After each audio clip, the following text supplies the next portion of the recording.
والصلاة والسلام على سيدنا وسندنا سيد الأنبياء والمرسلين وعلى آله وأصحابه أجمعين أما بعد فقد قال الله تعالى في شان حبيبه آمرا ومخبرا إن الله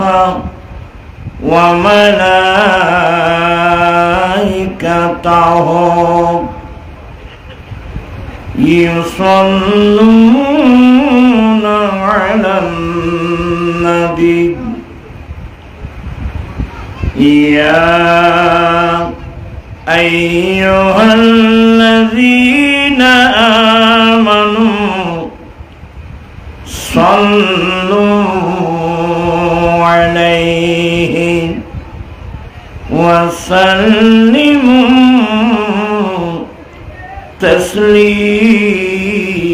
تسليما اللهم صل على مولانا محمد وعلى آل سيدنا مولانا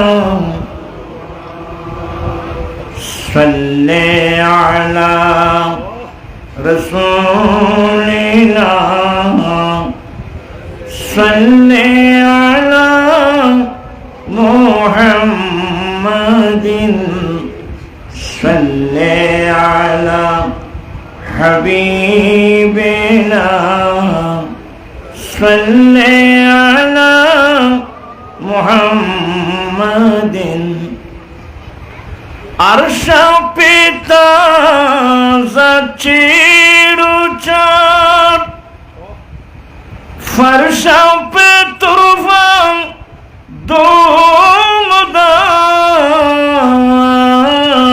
दोमदाम काने जिगल लगाइए काने जिगल लगाइए तेरे ही दा सिताना है सल्ले अला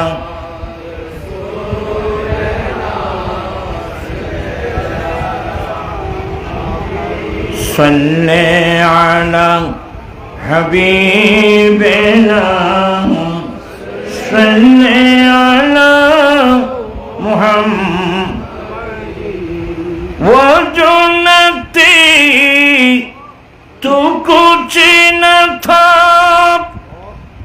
वो जो न हो तो कुछ न हो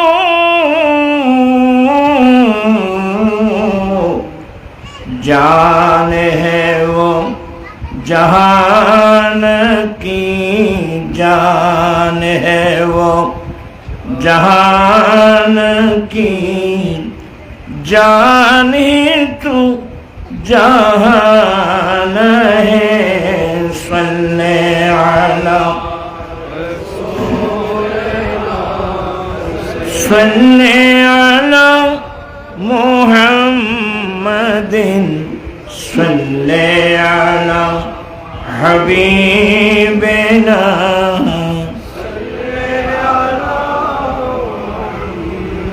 صلاة يا رسول الله عليكم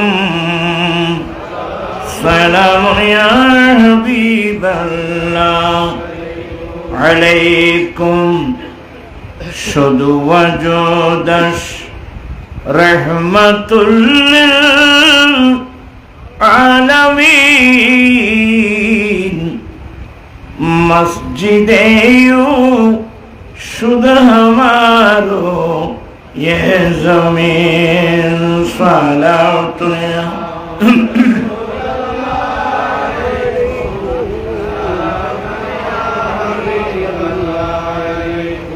أعوذ بالله من الشيطان الرجيم بسم الله الرحمن الرحيم ربنا وابعث فيهم رسولا منهم يتلو عليهم آياتك ويعلمهم الكتاب والحكمة ويزكيهم إنك أنت العزيز الحكيم صدق الله مولانا العظيم وصدق رسوله النبي الحبيب الكريم ونحن على ذلك لمن الشاهدين والشاكرين والحمد لله رب العالمين ربي صل وسلم وبارك عليه আজি ঈদ মিলাদুন নবী মাহফিল চলতেছে আজি ঈদ মিলাদুন নবী মাহফিল চলতেছে আনন্দ উল্লাসে সারা জগৎ ভরেছে আজি ঈদ মিলাদুন নবীর পশু পাখি বৃক্ষলতা মানব দানব আরে নারায়ণে সন্নত বলে করতে সেই উৎসব সেই উৎসবের দোলনা দোলায় নূরের বাতাসে আজি ঈদ মিলাদুন নবীর মাহফিল চলতেছে আর বার্তা তো না হল না তোরা বল এত ছোট বলে আওয়াজ আজি ঈদ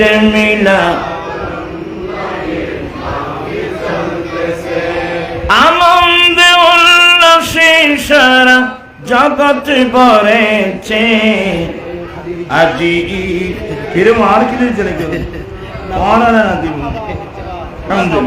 আজি ঈদ মিলাদুন নবীর নূরের নবীর নূরি চরণ যেদিন পাই ভুবন আরে দুঃখ মুছিয়া লাভ করিল স্বর্গীয় জীবন নূরের নবীর নূরি চরণ যেদিন পাই ভুবন দুঃখ মুছিয়া লাভ করিল জান্নাতি জীবন মরা গাছের ডালে ডালে ফুল ফুটেছে আজি ঈদ মিলাদুন আজি ঈদ মিলাদুন আনন্দ উল্লাসে সারা জগৎ ভরেছে আজি ঈদ মিলাদ শামসু বলে যে মানুষের জীবনকে সাজায়, আরে দুরূদ সালাম কিয়াম মিলাদ নাতে মুস্তাফায়, দুরূদ সালাম কিয়াম মিলাদ নাতে মুস্তাফা। সেই মানুষের বুকে আল্লাহ আরশ করেছে আজি ঈদ মিলাদ, আজি ঈদ মিলাদুন নবী, আনন্দে উল্লাসে সারা জগৎ ভরেছে আজি ঈদ মিলাদুন নবী। উপস্থিত সাতকাজী স্মৃতি সংসদের ব্যবস্থাপনায় পবিত্র ঈদে মিলাদুন নবী সাল্লাল্লাহু আলাইহি ওয়াসাল্লাম উদযাপন উপলক্ষে আয়োজিত মাহফিলের সভাপতি হাফেজ মাওলানা আব্দুল কাদের আল কাদেরী, খতিব চাঁদকাজীর বাড়ি জামে মসজিদ। আজকের মাহফিলের উদ্বোধক বিশিষ্ট সমাজসেবক জনাব মুজাফফর আলী চৌধুরী, সাধারণ সম্পাদক রওজান উত্তর সেতা সমিতি রাউস, অত্যক্ষণ যাবৎ মূল্যবান বক্তব্য রাখলেন আজিজে গ্রামী মৌলানা সালামত রাজা কাদেরী,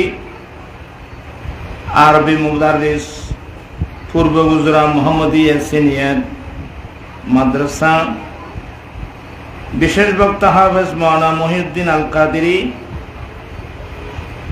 অসংখ্য উলামা ইকরাম, ব্রাদারান ইসলাম, রহমানি ওয়া রাহিমাকুমুল্লাহ তাআলা। আপনাদেরকে একটু কষ্ট দেব আমি, তোমারা ফল বসে দই না, মুরব্বীরা যেভাবে সুবিধা হয় সেভাবে বসবে। তোমরা যারা ইয়ং যুবক ছেলে, তোমরা নামাজের মতো দুজানো হয়ে বসো। ইয়া তোরা আরো উগ্গে ডাইকে ভাইকে, এটা কোরআন সুন্নাহর মজলিস। একজন মানুষের অন্তরে কতগুলো নবীর প্রেম আছে এটা প্রকাশ করার জায়গা হলো এই সমস্ত জায়গা। মহান রব্বুল আলামিনের দরবারে লাখো কোটি শুকরিয়া আদায় করছি যে রব্বুল আলামিন পবিত্র চাঁদে আয়োজিত মাহফিলে যোগদান করে দুনিয়া এবং আখিরাত উভয় জাহানের কামিয়াবি হাসিল করার তৌফিক দিয়েছেন। সে রব্বুল আলামিনের দরবারে লাখ কোটি শুকরিয়া আদায় করছি। সবাই উচ্চস্বরে বলুন আলহামদুলিল্লাহ। আপনাদের শুকরিয়া আদায় করছি যারা মাহফিলে এসেছেন,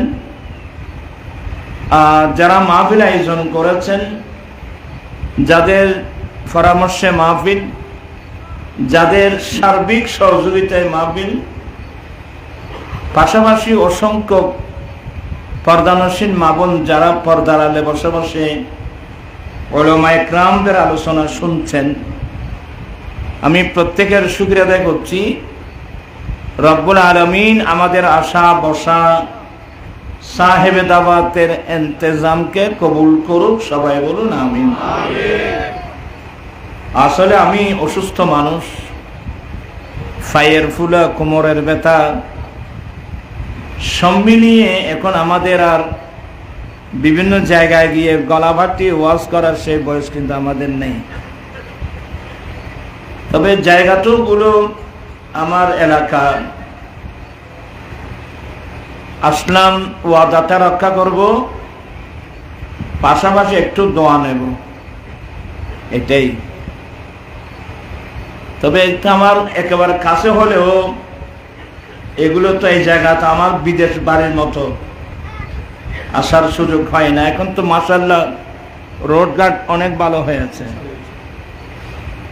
যোগাযোগ ব্যবস্থা আলহামদুলিল্লাহ অনেক ভালো হয়েছে। তো যাই হোক, আজকের মাহফিলটা একটি মাত্র বিষয়বস্তু, নবী পাওয়ার আনন্দ। আমরা রিকশাওয়ালা বলেন, ঠেলাগাড়িওয়ালা বলেন, দিনমজুর, যাদেরকে পৃথিবীর মানুষ গণে না,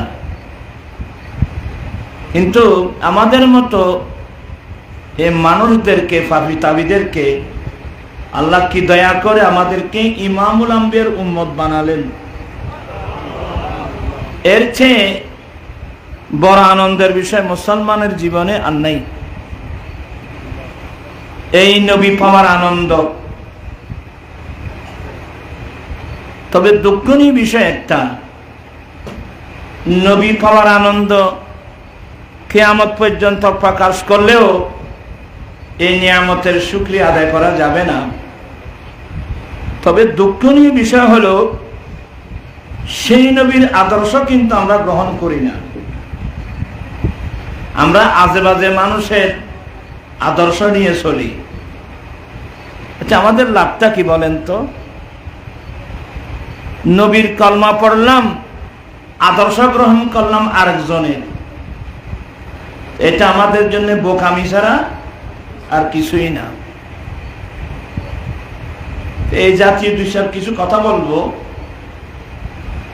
আমরা এই নবীকে পেয়ে আনন্দে আত্মহারা, তবে আমার আল্লাহ বলছেন, মা আতাকুমুর রাসূলু ফাখুযুহু, বান্দা আমার রসুল তোমাদেরকে যাই দেয় তোমরা তাই গ্রহণ করো। ওয়া মা নাহাকুম আনহু ফান্তাহু, আমার রসুল যেগুলো নিষেধ করে এগুলো তোমরা কি করো?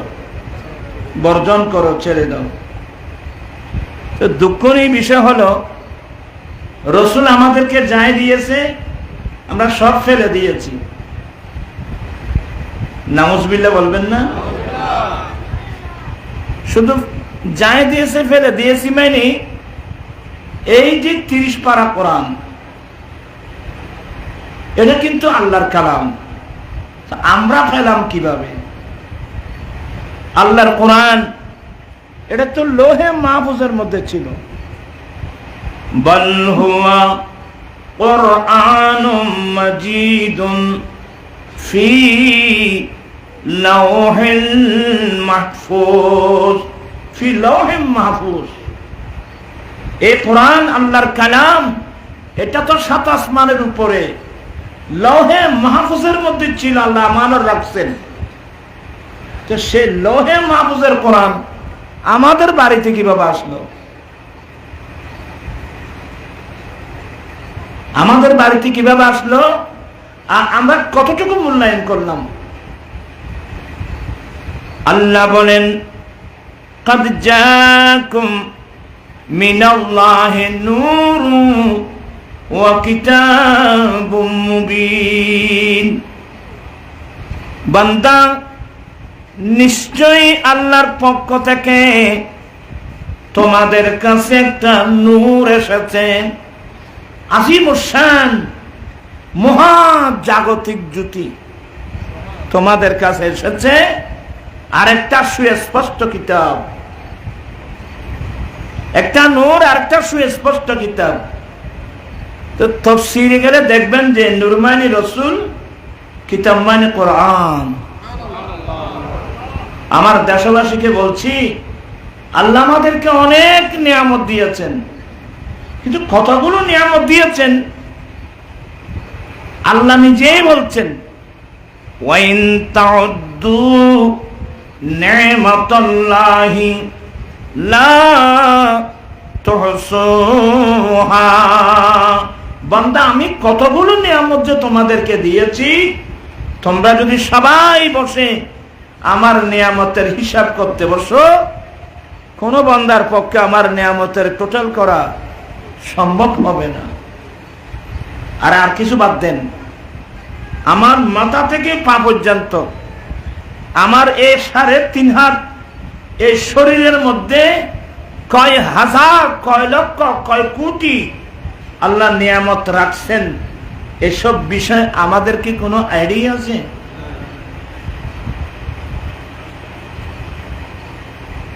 এই যে আমি কথা বলছি, আপনি শুনছেন, কি দিয়ে শুনছেন? কান দিয়ে। এই কানটা কে বানিয়েছেন? তো আল্লাহ যদি বড় করে দিত কেন দিতে? একটা কানের মূল্য কত আমরা এগুলো বুঝি না। হাজার হাজার কোটি কোটি টাকার দৌলত, অমূল্য সম্পদ আপনার শরীরে, আমার শরীরে আল্লাহ কি সুন্দর করে ফিট করে দিয়েছেন জানেন? এই যে আমার এখানে দুটো চোখ, যে চোখ দিয়ে আমি আল্লাহর জগৎ দেখতেছি, সবাইকে দেখতেছি, এই দুটো চোখের মূল্য কত বলতে পারবেন? ওই মার গর্ভ থেকে আসলে, অন্ধ হয়ে আসলে তখন বুঝতেন। আমরা 76-এ আমরা সুবহানিয়া মাদ্রাসার ছাত্র ছিলাম। তখন বিশ্বরোধ হয় নাই, রাঙ্গামাটির গাড়ি, খাগড়াছড়ির গাড়ি, হ্যাঁ একেবারে রাঙ্গা কাপ্তার গাড়ি, সমস্ত গাড়িগুলো যেত চকবাজার অলিহাম মসজিদের সামনে দিয়ে আন্দরকিল্লায়। তখন কিন্তু বিশ্বরোধ হয় নাই। তো আমরা যখন সুবহানিয়া ছাত্র বাসে করে যেতাম, আর আমরা তো এমনি তো গরিব ফ্যামিলির ছেলে, আমরা তো কোনো পয়সাওয়ালার ছেলে না। আমাদের পকেটে পয়সা থাকতো 5 পাই, 10 পাই, ছাড়ানা 8 আনা, এইভাবে। তো অলিখান মসজিদের ওইখানে গেলে একজন অন্ধ মানুষ ছিল। কোন মানুষ? আপনারা কথা বলবেন না। একজন অন্ধ মানুষ ছিল। তখন সে বাসের মধ্যে হাতে আড়া সিরিঙ্গি বাসা আতায় আতায় বই দিয়ে, সে কি বলতো?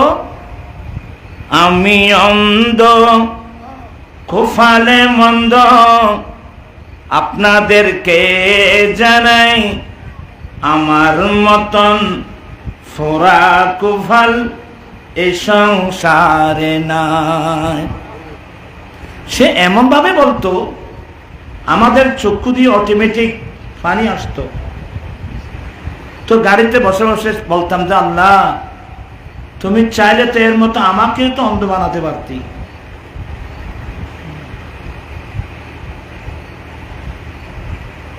এই দুটো চোখ যেগুলি দিয়ে আমরা আল্লাহর জগৎ দেখতেছি, মা বাবা দেখতেছি, এই দুটা চোখের মূল্য আমি কি বুঝেছি? বুঝলে তো আমরা আল্লাহর নাফরমানির কোনোদিন করতে পারতাম না। আমরা আল্লাহর নিয়ামতের এতগুলো নিয়ামত যা আল্লাহ আমাদেরকে দিয়েছেন, আমি যে মুখ দিয়ে কথা বলছি, আল্লাহ চায় তো আমাকে বোবাও করে দিতে পারত। আপনারা কি বিরক্ত হচ্ছেন? এই যে না গ্রান নিচ্ছি আমি, চোখ কোথায় দিল, নাক কোথায় দিল, মুখ কোথায়, দেখেন এমন ভাবে আল্লাহ ফিট করে দিয়েছেন। আমি খানা খাওয়ার সময় এই খানাগুলো কি সুগন্ধযুক্ত না দুর্গন্ধ, এটা সাথে সাথে নাকে ধরে নিবে। আল্লাহ বলেন ওয়াইন তাউদ্দু নি'মাতাল্লাহি লা তুহসুহা, বান্দা আমি তোমাদেরকে কত নিয়ামত দিয়েছি। এই যে মায়ের গর্ভ থেকে আমরা আসলাম, আল্লাহ আমাকে আসার আগ থেকে এই জমিনকে বায়ুমণ্ডল এমন ভাবে সাজিয়েছেন। এটা শুধু বায়ুমণ্ডল না, বিজ্ঞান পড়েন আপনারা? এখানে অক্সিজেন আছে, হাইড্রোজেন আছে, নাইট্রোজেন আছে। কিভাবে বায়ুমণ্ডলকে আল্লাহ সাজিয়েছেন, মায়ের গর্ভ থেকে আসা মাত্রই শ্বাস প্রশ্বাস নিতে যেন আমার কিঞ্চিত পরিমাণ যেন কষ্ট না হয়।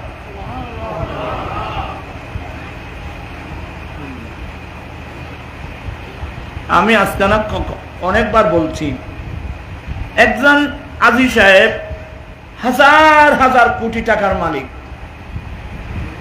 একজন আজি সাহেব হাজার হাজার কোটি টাকার মালিক, বয়স প্রায় 70 বছর 75 বছর। হঠাৎ শ্বাস প্রশ্বাস নিতে কষ্ট হয়ে গেল। ছেলেরা মুহূর্তের মধ্যে হাজি সাহেবকে নিয়ে গেল আইসিইউতে।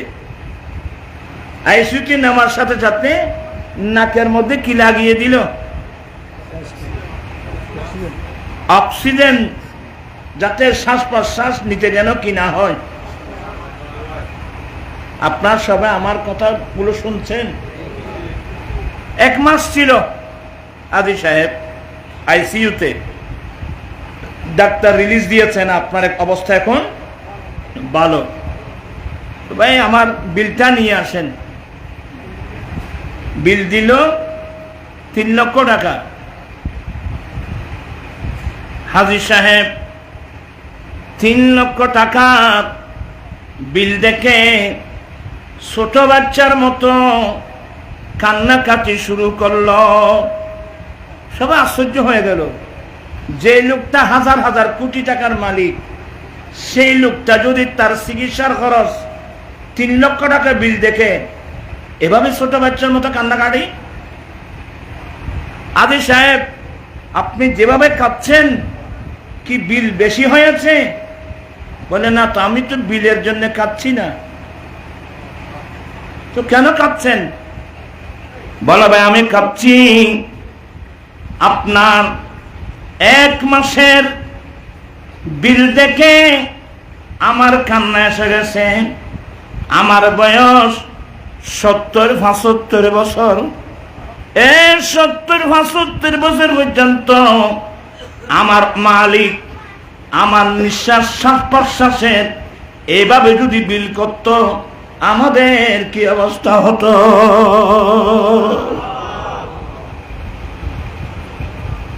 ছেলেদেরকে বলবো, চিন্তাশীল হও, গবেষক হও, গরু ছাগলের মতো জীবন কাটাবে কেন?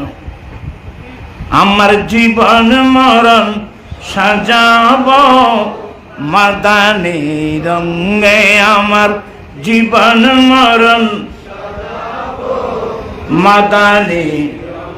সেই রঙ্গি রঙ্গিন হলে আল্লাহ রসুল তাকিবে আমার সঙ্গে। আমার জীবন মরণ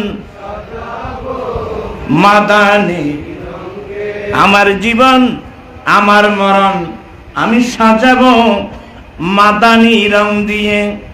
মাদানি রং অর্থ হলো আমার দয়াল নবীর সুন্নাত দিয়ে।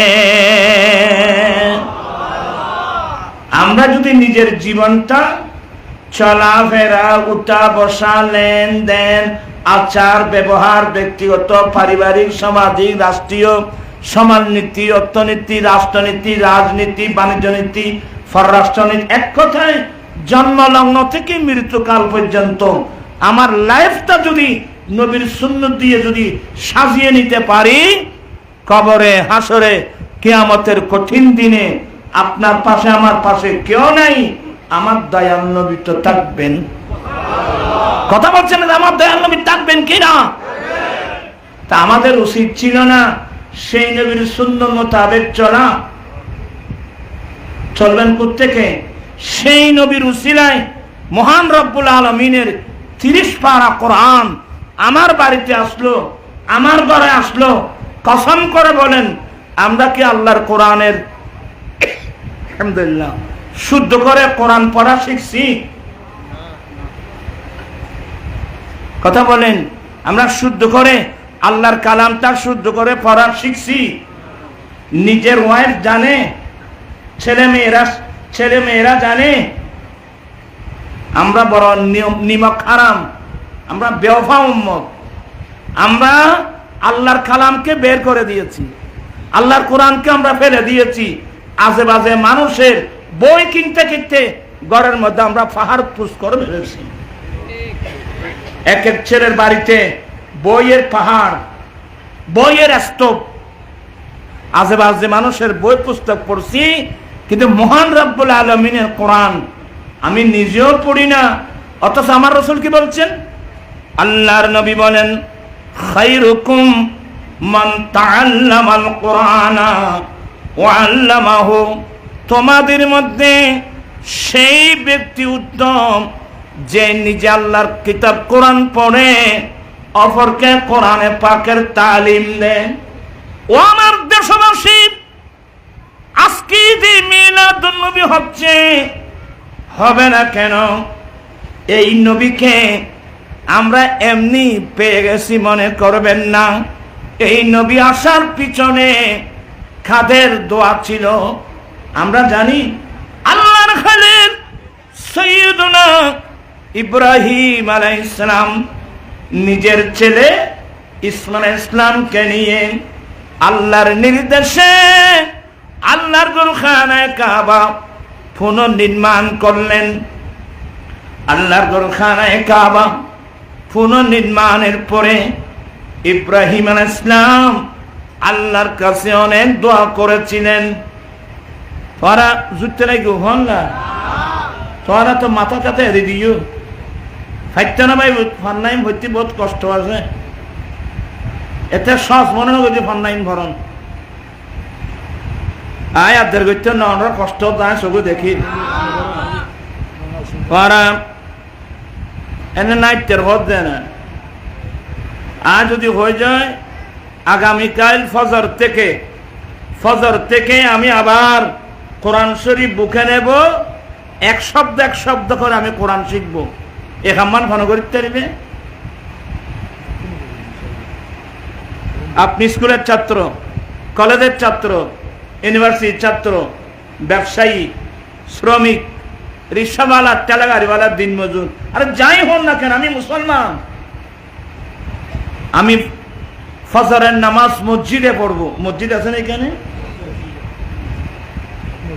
আছে, মসজিদ আছে, পিছনে মসজিদ তো আছে। ফজরের জমাতত খজন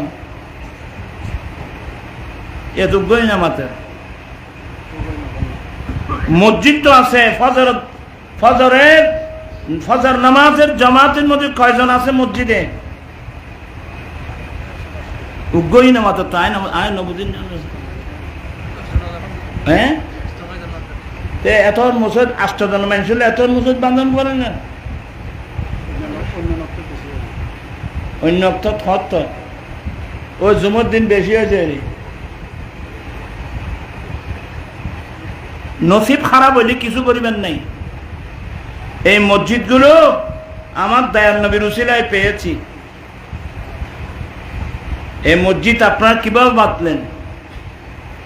পড়ুন, ক্বালা রাসূলুল্লাহি সাল্লাল্লাহু আলাইহি ওয়াসাল্লাম জুইলাত লিয়াল আরদু মসজিদাও ওয়া তাহুরা।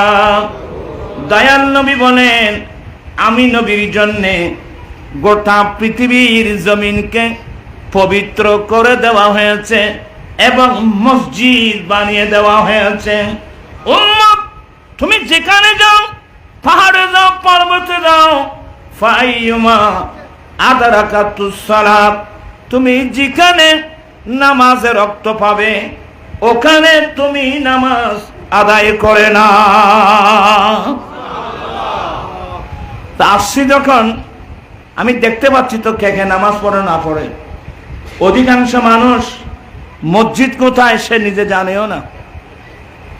অতএব আজকের মাহফিল শুনে সবাই সিদ্ধান্ত নিতে হবে, আমি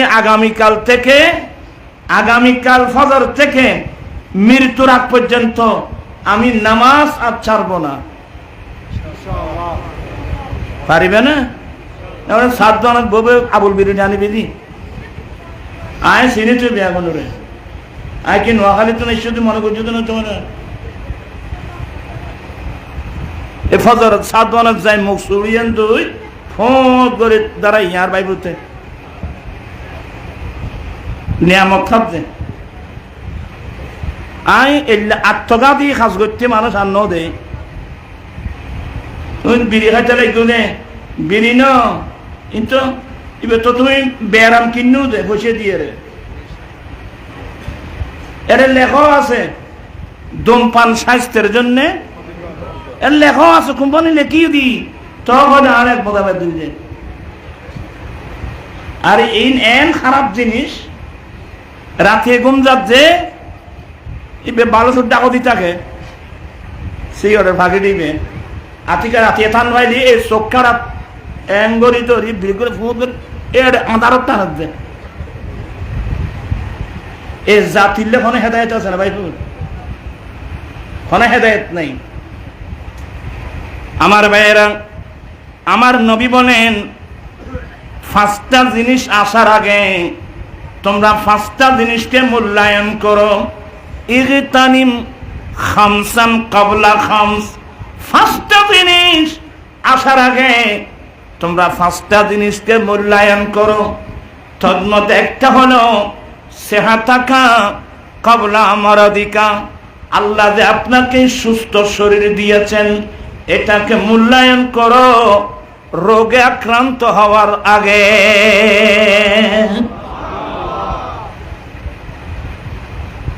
আসলে আমরা জেনে শুনে তো রোগগুলো টেনে নিচ্ছি।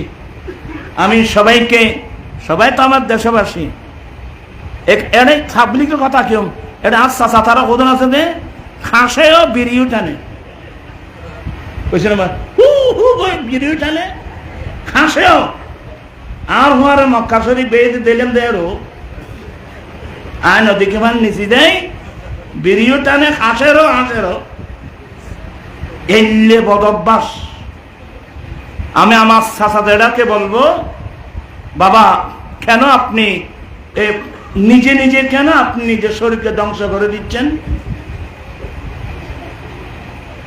ইন ফেলাই তো ইন না ফেলাইলি তুই মশার যাবে এখানে। আমার নবী বলেন উম্মত তোমরা খাসা পিঁয়াজকে জুরত দেনা তোরা তুই উম্মত তোমরা খাসা পিঁয়াজকে মসজিদের পাশেও যাবে না।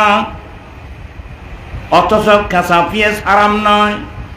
কাঁচা পেঁয়াজ অনেক ভিটামিন, অনেক হজম শক্তি, হাজেমা, কিন্তু কাঁচা পেঁয়াজের মধ্যে একটা দুর্গন্ধ আছে।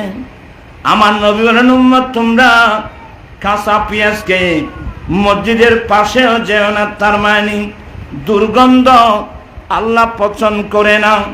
আল্লাহর নূরি জগতের ফেরেশতারাও দুর্গন্ধ পছন্দ করে না।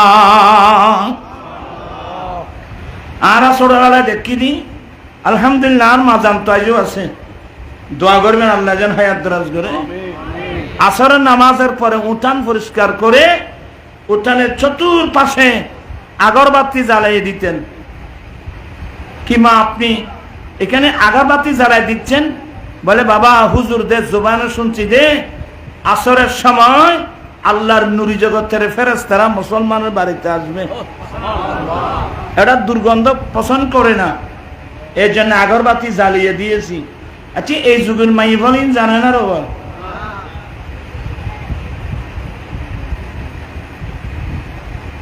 যাই হোক আইন ভোটেন বলি তোমারা বিরক্ত দেবে গো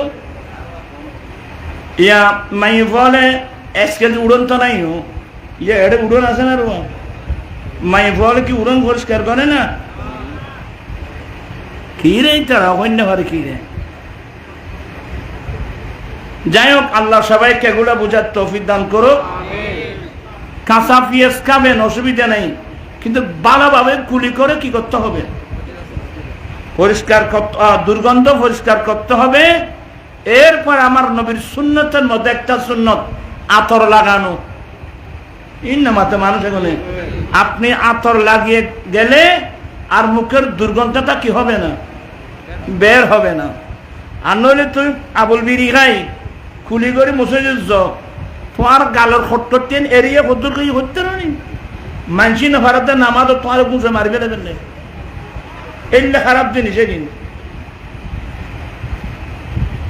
এগুলো বর্জন করা দরকার আছে। আল্লাহ আল্লাহ রসুল কষ্ট পায়, ফেরেশতারা কষ্ট পায়, এমন কোনো কাজ আমরা করতে পারি না। আমি আমার সবাইকে বলছি, যাই হোক দেরি হয়ে যাচ্ছে, রাত্রে হয়ে যাচ্ছে, ফজরের নামাজ কোথায় পড়বেন? ইন্নামাতে মানুষ এগুলো মসজিদে। মসজিদে আপনি নামাজ তো পড়বেন কোন ড্রেস নিয়ে? আল্লাহ বলেন খুযু যিনাতাকুম ইনদা কুল্লি মসজিদ। উম্মত তোমরা মসজিদে যাওয়ার সময় উন্নত মানের পোশাক পরে মসজিদে যাও। এখানে জিনাত মানে সুন্দর, সুন্দর মানে উন্নত মানের পোশাক। সুন্দর পোশাক পরে মাথায় টুপি দিয়ে মাথার চুল আছড়িয়ে, এখন তো ভলে মাথার চুল নো আসুরে আসুরে না রব মুয়াত্তা ইমাম মালিকের হাদিস, একজন সাহাবা গোসল করে মাথায় টুপি দিয়ে মসজিদে নববী শরীফে গিয়েছেন। আমার নবী বলেন তার এদিকে আসো। আমার নবী বলেন তুমি ঘরে যাও, মাথার চুল আছড়িয়ে আছড়িয়ে আসো। তখন নবী একটা হাদিস বললেন, ইন্নাল্লাহা জামিলুন ইউহিব্বুল জামাল। আল্লাহ সুন্দর, আল্লাহ সুন্দরকে পছন্দ করে। ইসলাম কত সুন্দর ধর্ম জানেন? মাথার চুল কিভাবে রাখবো সেটাও জানি না। মাথার চুল মধ্য দিয়ে সীতা পারা আমার নবীর সুন্নাত।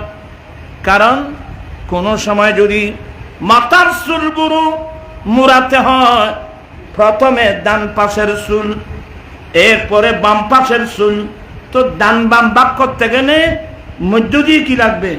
সীতা লাগবে। বেশ সীতা হয় এখন আছে না রমা, যখন ইয়ার চুল খন খুললে রাখা ফাত্তাও নেই। আর ভাই তারা চুল রাইলে ও নেইমারের মতো, টিমারের মতো, মাথার চুল খাইতে দে নেইমারের কাটিং, টিমারের কাটিং। তোমরা যে তুমি জানো যে সে ইহুদি, এরা নাসারা, এরা আমাদের শত্রু। আজকে 70 বছর ধরে জালেমরা এই ফিলিস্তিনের মুসলমানদেরকে মারতেছে, আর তোমরা তার অনুসরণ করে চুল রাখতেছো। এর চেয়ে লজ্জাকর বিষয় মুসলমানের জন্য আর কি আছে? কেন নবীর সুন্নত কোথায়? তুমি কি রোনাল্ডোর কলমা পড়েছো? তুমি কি নেইমারের কলমা পড়েছো? নবীর কলমা পড়ে নেইমারের মতো চুল কাটতেছো, এর চেয়ে লজ্জাকর বিষয় কি আছে? আমি সবাইকে বলবো তওবা করো। বর্তমানে অনেক ছেলে আছে, অনেক মেয়েরা পর্যন্ত, স্কুল কলেজের ছাত্রীরা পর্যন্ত মোবাইলে মোবাইলে বাজি ধরে। কে নেইমারের পক্ষ, কে টিমারের পক্ষ, কে আর্জেন্টিনা, কে কে বেড়াচ্ছে, কে বড়াইলে।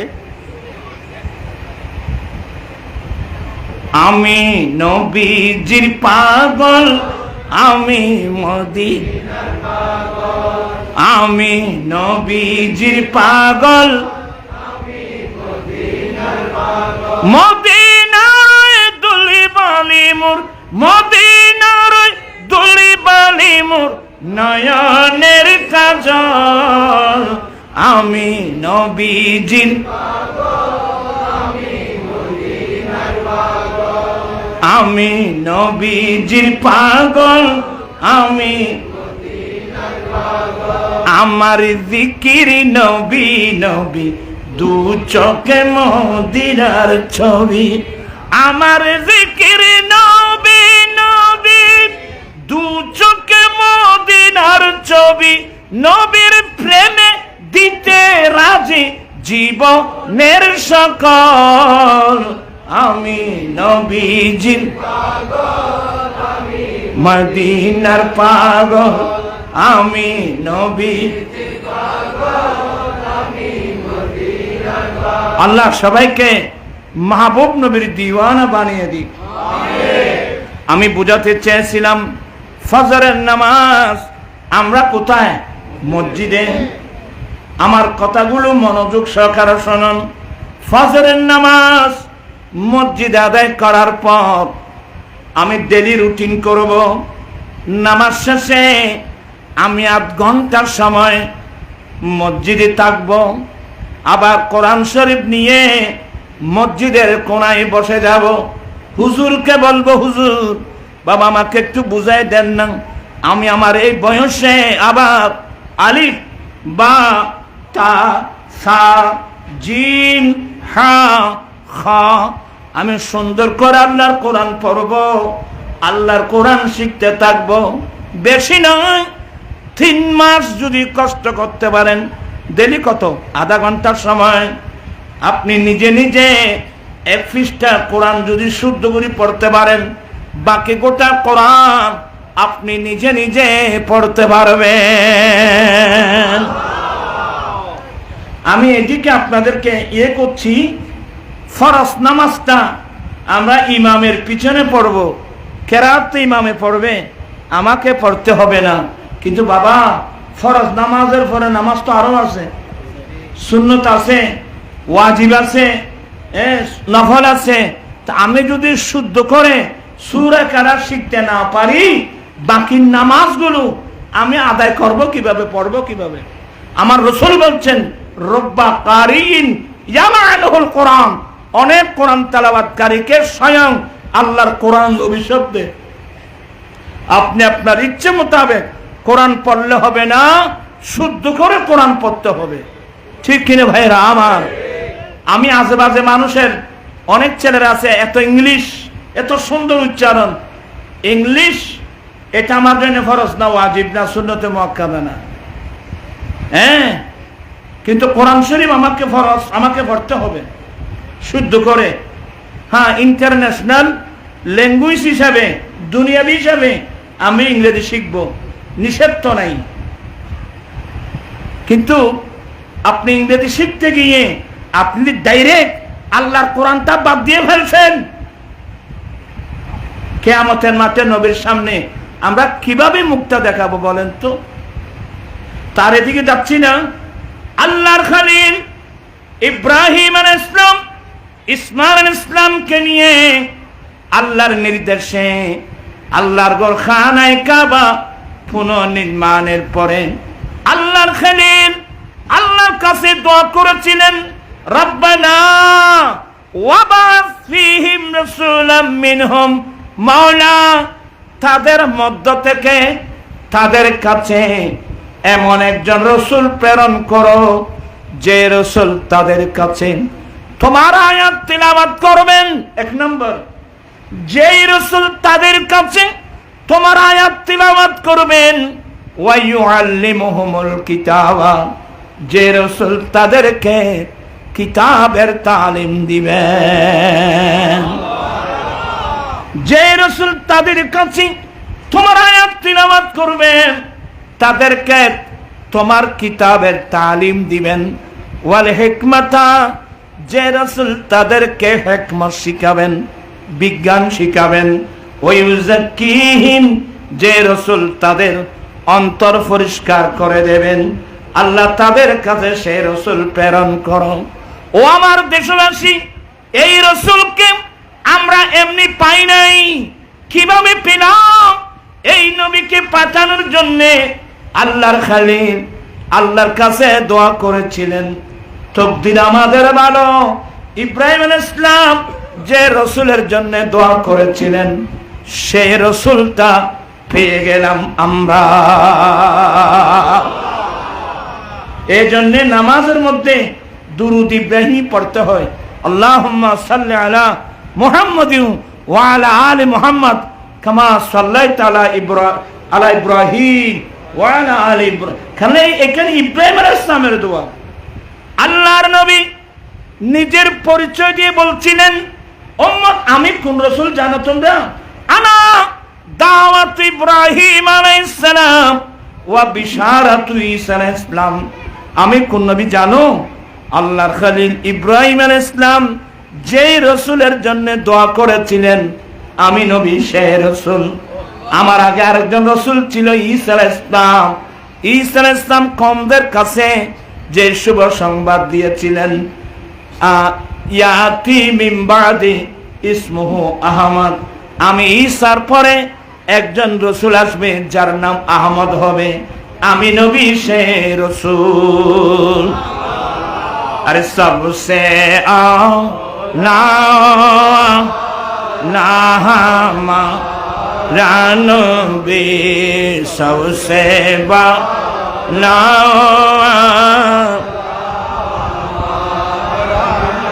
मुल्क कौनैनों में अंबिया ताजेदार, अरे ताजेदारों का कहामा रानबी सबसे आला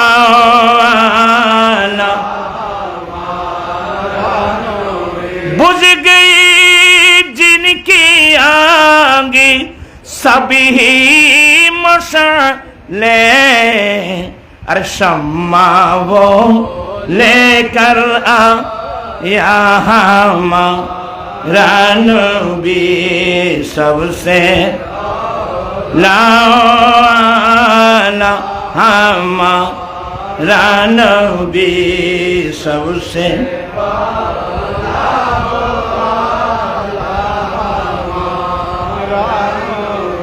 আসলে রাত অনেক হয়ে গেছে, আপনাদের কষ্ট হবে, বেশি ওয়াজ লাগবে না। আমরা আজ থেকে সিদ্ধান্ত, ফজর নামাজ কোথায় পড়ব? তারা বুঝেন না, ফজর নামাজ কোথায়? নামাজ পড়ে আমরা কি বেরিয়ে যাব? কতক্ষণ? আধা ঘন্টার সময়। আমি এখানে না, দুবাই, আবুধাবি, মস্কট, কাতার, আমি যেখানে যেখানে গিয়েছি, ফজরের নামাজ পড়ে দেখলাম বুড়ো বুড়ো আরবি মানুষ, ওরা নামাজ পড়ে বের হচ্ছে না, ওরা কোরআন শরীফ নিয়ে মসজিদের এক কোনায় বসে গেছে। মসজিদে এক কোনায় বসে গেছে, কোরআন তেলাওয়াত করতেছে, শিখতেছে।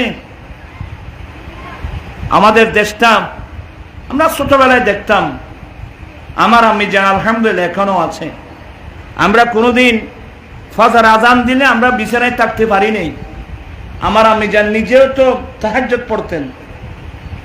আজান দিলে আমাদেরকে ডেকে দেয়, উঠো আজান হয়েছে, মসজিদে যাও। আমরা মসজিদে যেতাম, আমাদেরকে তালিম দিতেন আম্মি জান, মসজিদ পরিষ্কার করে দিবা, মসজিদের সামনে পানির হৌস পুরাই দিবা, যাতে মুসল্লিরা আল্লাহর ঘর মসজিদ ঢুকতে পরিষ্কার করা যেন ঢুকতে পারে। আজকালের মতো এত উন্নত মানের ছিল না। আমরা নামাজ শেষে যখন বাড়িতে ফিরতাম, তখন ফারার মহিলারা ফজরের নামাজ পড়ে মুসল্লায় বসে গুনগুন গুনগুন করে কোরআন তেলাওয়াত করতো। এই বুড়ো বুড়ি হলো হইতে বুঝি এটারা বলো পাইছ না, ওয়াশ আছে কথাই খোঁজে আছে না রে ওয়া ইয়া মাই বলে গুনগুন করে কোরআন তো তোরে না।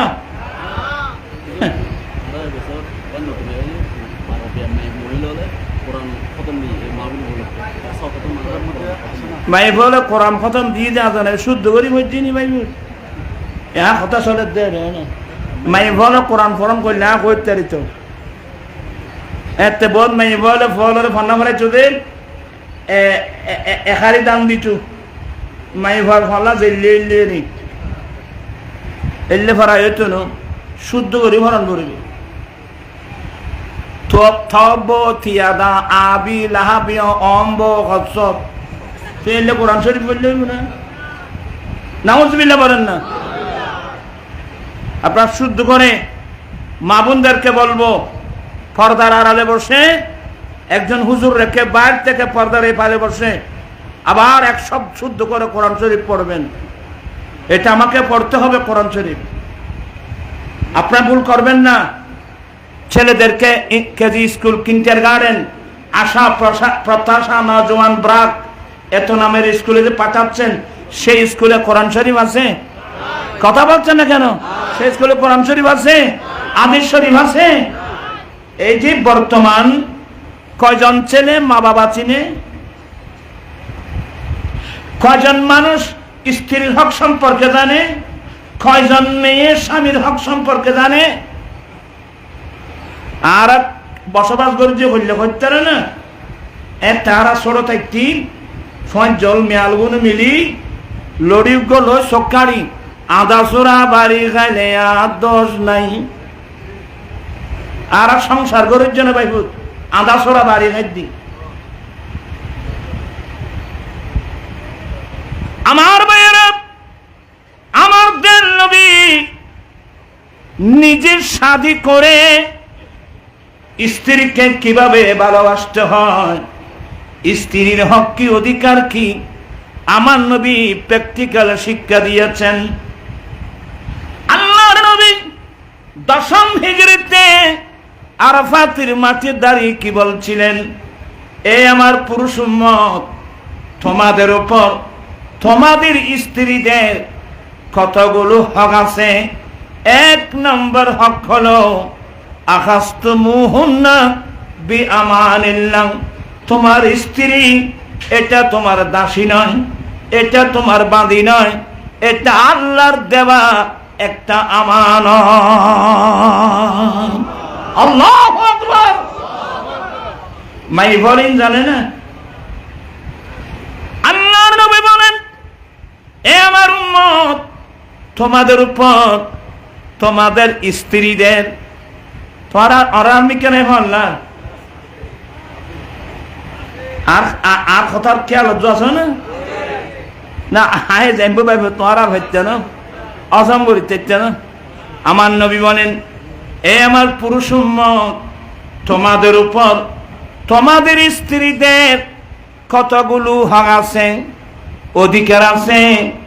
1 নম্বর আখাস্তুমুহুন্না বিআমানিল্লাহ। 1 নম্বর হক হলো তুমি তাকে আল্লাহর আমানতে নিয়েছো। আপনারা বেয়াদবি ধরবেন না, নবীর হাদিস বুঝাতে হয়। ওয়াস্তাহলালতুম ফুরুজাহুন্না বিকালিমাতিল্লাহ। তার লজ্জাস্থান ব্যবহার করা তোমার জন্য হালাল করা হয়েছে আব্দের মাধ্যমে। আপনি আপনার স্ত্রীকে দাসী মনে করতে পারবেন না, বাঁধি মনে করতে পারবেন না। স্ত্রীকে দাসী মনে করা এটা হিন্দু প্রথা। ইয়ারা দেশত বোর জামাই বউর মারে না, মানে যাবেন না মাথা দেখুন কেন করি মারে বাইফুত বউরে মারত ফন্নাকরণ করিব গরু সরকে বউ মারি চাইতে না। আপনি স্ত্রীকে শাসন করবেন কখন? বেয়াদবি মাফ করবেন। আপনি দেখছেন যে স্ত্রী অশ্লীল কাজ করতেছে, তখন একটা চিকন বেত নিয়ে ফাদরিবুহুন্না গায়রা মুবাররা এমন ভাবে মারবেন যাতে শরীরের মধ্যে কোনো মারাত্মক আঘাত না হয়। তো আর হই না মুখা মারি বদনা মারি বউ নাক ডাক ফড়া দিবেন না। আসো দেখিলে বেয়াগুন। আপনারা সবাই আমার দেশবাসী বেয়াদবি মাফ করবেন। এনসাইক্লোপিডিয়া ব্রিটানিকা, এটা নিশ্চয় অনেক শিক্ষিত মানুষ আছেন। এনসাইক্লোপিডিয়া ব্রিটানিকা এটা আমরা লিখি নেই, এটা এখন ইংরেজিতে লেখছে, এটা বাংলা একাডেমি অনুবাদ করছে। এখানে লেখছে যে এখনো ইন্ডিয়া, আমাদের পাশে ইন্ডিয়া না, এখনো ইন্ডিয়ায় এমন এমন গ্রাম আছে যে গ্রামে স্বামী জুয়া খেলার মধ্যে স্ত্রীকে দিয়ে বাজি ধরে। আমরা ইসলাম বুঝি না, আগে ইসলাম বিরোধী ধর্ম বুঝতে হবে, তো আপনি ইসলামের গুরুত্ব বুঝবেন। তার মানে বুঝেন নেই, এরা হিন্দুস্তানে এমন জায়গা আছে যে জুয়া খেলার মধ্যে স্ত্রীকে দিয়ে বাজি ধর। কি মানে? বেয়াদবি মাফ করবেন, আমি যদি জুয়া খেলার মধ্যে হেরে যাই আমার সুন্দরী 3 দিনের জন্য তোর, আর তুই হেরে গেলে তোর স্ত্রী আমার। এখানে দেখলাম এই ঠিকই স্বামী যদি জুয়া খেলার মধ্যে হেরে যায় স্ত্রীকে দিয়ে দে, আমি তো বাজি ধরছি তুই তার কাছে 3 দিনের জন্য চলে যা। তো হিন্দু ধর্মে স্বামী নাকি দেবতা তুল্য, স্বামী যাই বলে তাই মানতে হয়। এখানে স্বামীর বিরুদ্ধে প্রতিবাদ করার কোনো অধিকার নাই। আমার দয়াল নবী বিশ্বের মহিলাদেরকে স্বামীর অন্যায়ের বিরুদ্ধে প্রতিবাদ করার ক্ষমতা দিয়েছেন। চিৎকার দিয়ে বলুন না সুবহানাল্লাহ।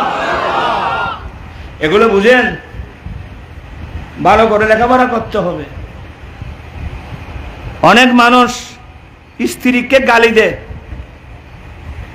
তোর জাতর মারে এম হয়ে গালি দিতে আসা করতে না, তোর জাতর মারে গালি দিও দে, এটা তোমার মানাই, তোমার গালিন শিখিয়ে দেবো না।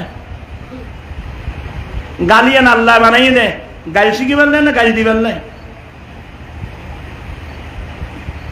আজ থেকে তওবা করে নেন। ইন্নাল্লাহা ইয়ামুরু বিল আদলি ওয়াল ইহসান ওয়া ইতাই যিল কুরবা ওয়া ইয়ানহা আনিল ফাহশাই ওয়াল মুনকার। আল্লাহর নিষেধ, এ গাল দিয়ে ফাহশা কথা বলতে পারবে না, গালাগালি বলতে পারবে না, ফাহশা কথা বলতে পারবে না। উম্মুল মুমিনিন মায়েশা সিদ্দিকা বর্ণনা দিয়েছেন, মা কানা রাসূলুল্লাহ সাল্লাল্লাহু আলাইহি ওয়াসাল্লাম ফাহিশা ওয়ালা মুতাফাহশা। আমার নবীর জীবনে কোনোদিন নিজের স্ত্রীর সাথে পর্যন্ত একটা ফাহিশা ফুসকালাম নবী করেন না। বাদি হন করতে মার হোসে। তোমরা পুরুষের উপর স্ত্রীর 1 নম্বর অধিকার, স্ত্রীকে অন্তর দিয়ে ভালোবাসবেন। এটা তোমার দাসী নয়, এটা তোমার বাঁধি নয়। আরেকটা হক, স্ত্রীর মোহরানা দিবেন, স্ত্রীকে রাখার জন্য ঘর দিবেন, স্ত্রী পরার জন্য পোশাক দিবেন, স্ত্রীকে খোরাকি দিবেন। সুবহানাল্লাহ। এই মেয়েরা আমার নবীর অবদানের কথা কিন্তু ভুলে গেছেন। এবার আমার নবী মহিলাদেরকে বলছেন, এই মহিলার দল, তোমাদের উপর তোমাদের স্বামীর কথাগুলো অধিকার আছে। বর্তমান যুগে কয়জন মহিলা আছে স্বামীর হক সম্পর্কে জানে? বেয়াদবি মাফ করবেন। আমার নবী বলেন, এ মহিলার দল, তোমাদের উপর তোমাদের স্বামীর কতগুলো অধিকার আছে। 1 নম্বর অধিকার হলো, তোমার স্বামী করে নাই, তোমার স্বামী তোমাদের রুজি রিজিকের সন্ধানে ঘর থেকে বেরিয়ে গেছে, খালে বিলে নদী নালায় পাহাড়ে পর্বতে, দুবাই আবু ধাবি মস্কট কাতার সৌদিয়া, তোমার স্বামী তোমাদের রিজিকের সন্ধানে ঘরের বাইরে চলে গেছে। এই মহিলার দল সাবধান, তোমার স্বামীর অনুপস্থিতিতে তোমার স্বামী অপছন্দ করে এমন কোন পুরুষকে তোমার স্বামীর বিছানায় বসাতে পারবে না। স্বামীর 1 নম্বর হক, স্বামীর বিছানা পবিত্রতা রক্ষা করা। তোমার স্বামী করে নাই, তোমার রুজি রিজিকের সন্ধানে ওরা বেরিয়ে গেল, তাদের অনুপস্থিতিতে তোমার স্বামী অপছন্দ করে। এটার ব্যাখ্যা হলো, যেই পুরুষকে দেখা দেওয়া আল্লাহ নারী জাতির উপর হারাম করছেন, তালতো ভাই, খালতো ভাই, মামাতো ভাই, ফুফাতো ভাই, চাচাতো ভাই, জেঠাতো ভাই, দুলা ভাই, এমনকি নিজের স্বামীর আপন ভাই দেবর যদি বালেক হয়, বালেক দেবরকে পর্যন্ত স্বামীর অনুপস্থিতিতে স্বামীর বিছানায় বসাতে পারবে না। হারাম, হারাম, হারাম। এই মশলা এই সমাজের মধ্যে কয়জন মেয়ে জানে? তো দোষটা মেয়েদের না, দোষটা আমাদের। মাইভাদিদের কেজি স্কুলত এটা ফান্নাই না আছে না ভাই, ওইসান না মাতিয়া তোমার মাইভাদি মাদ্রাসাত মাদ্রাসাত ফান্নাই কিনা আছে। খন খন পুরুষের দেখা দেওয়ার নাম দিতে পারিব, কোন কোন পুরুষকে দেখা দেওয়া হারাম। এই পড়াগুলো আল্লাহর কোরআন শরীফে আছে, ফিকহ ফতোয়ার মধ্যে আছে, হাদিস শরীফ আছে, স্কুলের মধ্যে এগুলো আছে নাকি? কথা বলছেন এখানে, এগুলো আছে। এইভাবে আজকে এগুলো না জানার কারণে সমাজের মধ্যে বিবাদ রসুলের সুন্নত, কিন্তু নবীর সুন্নত পালন করতে গিয়ে শত শত বেদাতের জন্ম। একটা সুন্নত আদায় করতে গিয়ে শত শত কিসের জন্ম? মানুষের বেদাতের জন্ম। মানে যৌতুক। যৌতুক কাকে বুঝেন? বিয়ের আগে, বিয়ের সময়, বিয়ের পরে বরপক্ষ কন্যা পক্ষের কাছে অর্থ দাবি করা, খাবার দাবি করা, ফার্নিচার দাবি করা বাংলাদেশের আইন মতে সম্পূর্ণ দণ্ডনীয় অপরাধ, অবৈধ। আল্লাহর কোরআন মতে, নবীর হাদিস মতে হারাম। এবার হাদিস সরো পড়তে পারবে না, রাত তো বেশি কলা আর বেশি ওয়াজ করতে না। সাইন ইন এই জঙ্গল ইন পরিষ্কার করতে নি চাইনি আর খামলি জঙ্গল পরিষ্কার করুন। খান জঙ্গল পরিষ্কার নোয়ালি উজুর হলে রোয়া রুইব করে জলাব তো রোয়া রইব না ভাই বুত ফরন। কলা রাসূলুল্লাহি সাল্লাল্লাহু আলাইহি ওয়াসাল্লাম মান ইসতাতা মিনকুম ফালিয়াতাযাওয়াজ ফাইন্নাহু আগাদ্দু লিল বাসারি ওয়া আহসানু লিল ফারাজি। আমাদের নবী বলেন, উম্মত তোমরা যাদের বিবাহের সামর্থ্য হলো, তোমরা যাদের বিবাহের সামর্থ্য হলো, বিবাহের সামর্থ্য বলতে 1 নম্বর মোহর দেওয়া, 2 নম্বর স্ত্রীকে রাখার জন্য ঘর দেওয়া, 3 নম্বর পোশাক দেওয়া, 4 নম্বর খোরাকি দেওয়া। এই সামর্থ্য যার হয়েছে, তুমি কাল বিলম্ব না করে তাড়াতাড়ি তোমার পছন্দনীয় মেয়েকে বিবাহ করে নাও। কেন? আমার নবীর লজিক দেখেন, ফাইন্নাহু আগাদ্দু লিল বাসার, এই বিবাহ তোমার চোখের দৃষ্টি নিচু করে দেবে, এই বিবাহ তোমার লজ্জাস্থানকে হেফাজত করবে। আমি আমার দেশের ছেলেদেরকে বলে যাচ্ছি, বিবাহ করবা কোন নিয়তে করবা? বেয়াদবি মাপ, সুন্দরী বনিয়ে এনজয় করার জন্য নয়।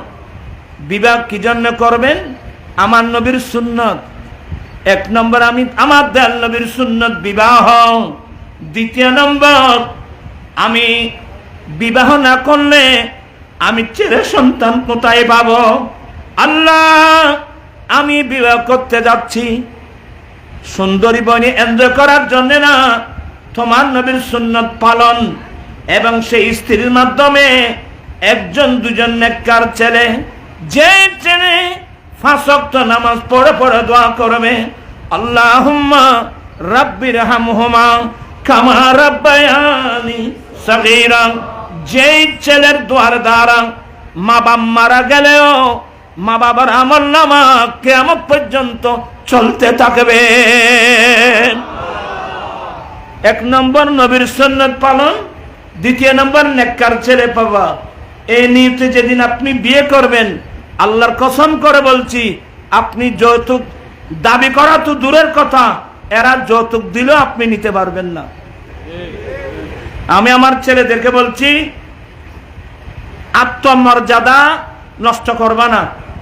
বলে আমি প্রয়োজনের রিক্সা টেনে উপার্জন করব, আমি প্রয়োজনের ঠেলা গাড়ি টেনে উপার্জন করব, আমি প্রয়োজনের দিন মজুরি কাজ করে উপার্জন করব, তারপর আমি ভিক্ষা চাইব না। যৌতুক 6 মাইনে কমপ্লিট কি চাবো? কমপ্লিট ভিক্ষা চাবো। আজকে হাজার হাজার এই এলাকার গোটা সমাজ জরিপ চালান না, হাজার হাজার করে মেয়েরা উপযুক্ত, যৌতুকের কারণে মেয়েদের বিয়ে হচ্ছে না। কত মেয়ে স্বামীর বাবাকে লাঞ্ছনা শিকার হচ্ছে। এগুলো আমাদের সমাজে আসলো কোত্থেকে? আমি বিনয়ের সাথে বলবো, নবী পেয়ে খুশি হতেই হবে। তবে আমার আল্লাহ বলেন, আমার রসুল যেগুলো তোমাদের জন্য আনছে এগুলো তোমরা গ্রহণ করো, আমার রাসূল যেগুলো নিষেধ করে এগুলো তোমরা কি করো, বর্জন করো। এটা আমাদেরকে ঠিক করতে হবে। মনে কষ্ট হচ্ছে আমি দেখতে পাচ্ছি। এই মাসলা যেদিন জানবেন আপনি কোনোদিন যৌতুক দাবি করতে পারবেন না। ইয়া সাথা তারা হদুন বইয়েরে আবিয়া ইয়া বইরাত হদুন ওইসা না মাতিয়া তো এই কিনলে বুঝলেন বইরাত হদুন তোজুর খল্লে হইম হ্যাঁ আসি গেদিন আবিয়াই আর তো আত্মীয়তা করিবার একমত হই তো মাইয়াও কি আর বাড়ির থাকা দিবেন না আর তাইন করিব অবিয়াই আমার মান সম্মান আছে, আমার একটা সমাজ আছে, আপনার একটা সমাজ আছে, আপনি সমাজে নিয়ে আসেন। হ্যাঁ কয়জন আসবো? 20 জন আসেন, 25 জন আসেন, 30 জন আসেন, 40 জন আসেন, বড় পয়সা হলে 100 জন আসেন না 50 জন আসেন। একেবারে 1000 বইয়ের 2000 বইয়ের বই এজন্য কদের কিছু না সাহিত্য তুই আর কি চাইতে নাই তুই বাদ তুই 14 গোষ্ঠী বাদ কোনোদিন না হোক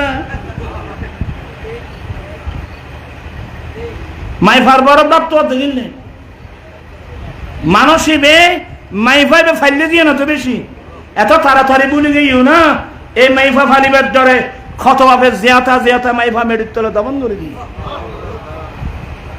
আমার রসুল এসে আজকে রিক্সাওয়ালা ঠেলাগাড়িওয়ালা দিনমজুর গরিব করে 3 জন 4 জন 5 জন মেয়ে বাবা নিজে না খেয়ে মেয়েকে খাওয়াচ্ছে, নিজে না পড়ে মেয়েকে পড়াচ্ছে। এটা আমার দয়াল নবীর অবদান। আল্লাহু আকবার।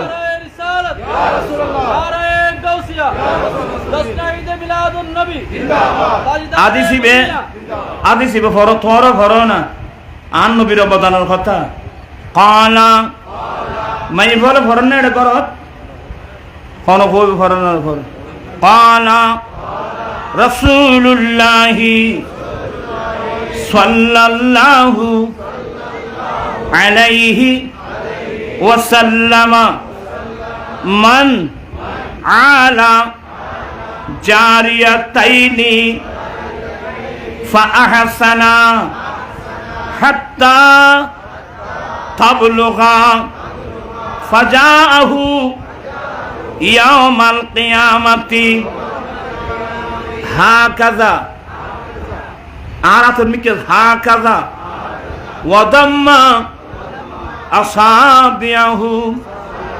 আমার দয়াল নবী বলেন উম্মত আল্লাহ যাকে দুটো কন্যা সন্তান দিয়েছেন ওয়া বেগুন আল্লাহ যাকে দুটো কন্যা সন্তান দিয়েছেন আর ওই দুটো কন্যা সন্তান পেয়ে বাবা যদি সিদ্ধান্ত নেয় আলহামদুলিল্লাহ আল্লাহ যখন দিয়েছেন আমি রিক্সা টেনে পারি, ঠেলাগাড়ি টেনে পারি, দিন মজুরি করে পারি, আমি আমার মেয়ে দুটোকে আমার নবীর সুন্নাত মোতাবেক লালন পালন করার বোঝা আমি বাবা মাথায় নিলাম। আবার তোরা আনমি কে আছো তোরা বিলবিল কে করতে লাগবো তোরা বাচ্চা না ফান্নাইন তোরা নাই নো এই ভাই ইন বোর সবরওয়ালা মানুষ লাগবো, ধৈর্যশীল মানুষ লাগবো, তোরা না দেখতে লাগবো দেন আর ফইলে ফান্না পদ্ধতি ইন্দিয়া তোমার কাছে কোব্বাতিয়ে মাদ্রাসা কোব্বাতিয়ে মাদ্রাসা ইউটিয়া হ্যাঁ কোব্বাত মাস্টার ইয়া করছু কোব্বাতিয়ে মাদ্রাসা আর প্রথম ইয়াসদম দহমিন এর পদ্ধতি এখন তো মাদ্রাসায় নাই। এই মাদ্রাসায় এখন বহুত বালা বালা আলেম বাড়ি হত্যা নি আর সাজা নিজাম হিসাব মাদ্রাসায় না ছাত্র আর ওই যে হাফেজ কবির আহমদ দুনিয়া আসনা মারা গিয়ে করতেন না হাফেজ কবির আহমদ হাফেজ আহমদ কবির আর মতবৈনু জামাই আহমদ কবির ইম ব্যাকুন মাদ্রাসায় নেই ছাত্র আবে মৌলানা কামাল সাহেব মাদ্রাসার ছাত্র আব্দুল সবুর ইউটিয়া আজি কি নাম ওয়া এবার বাপর নাম আজি ইবেন আব্দুল সবুর আর আছে বিল্লাল আজি তোরা আয় ভরে না যাতে কেন কে বিল্লাল আজির ছেলে মৌলানা আব্দুল সবুর ও মাদ্রাসার ছাত্র, নুরুল আলম মারাগি ইব মাদ্রাসার ছাত্র, মৌলানা আনোয়ার ওই খাগতি এগিয়ে ইব এই মাদ্রাসার ছাত্র। এনে বাতিয়ে করতে মাদ্রাসায় খুদুন আলম বাড়ি করতে রানি এই ফয়েল ভরাইছো দে মৌলানা ইউসুফ রহমতুল্লাহ আলাই ই মানুষ আগরি সারি বেগুনি ও ভাই এত কিলের ইতারা করতো নেই যেত না তোরা ভর এত করতো নেই যুদ্ধ নেই বিরিয়ানি খাতে যুদ্ধ না তার তো জায়গা ছোট তো তোমার দেখা লিখি তোরা দাওয়া করে কে মাঠ গজ্জু দে না সনাতনে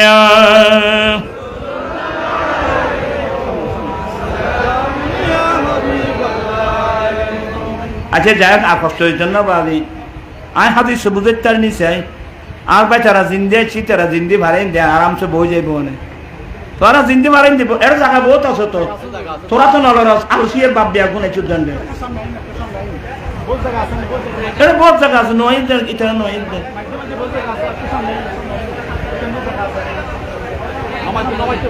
আল্লাহুম্মা সাল্লি সাইয়্যিদিনা या ईद खौरकन के लिए दिए दे मिट्टी खौरन के लिए दिए दे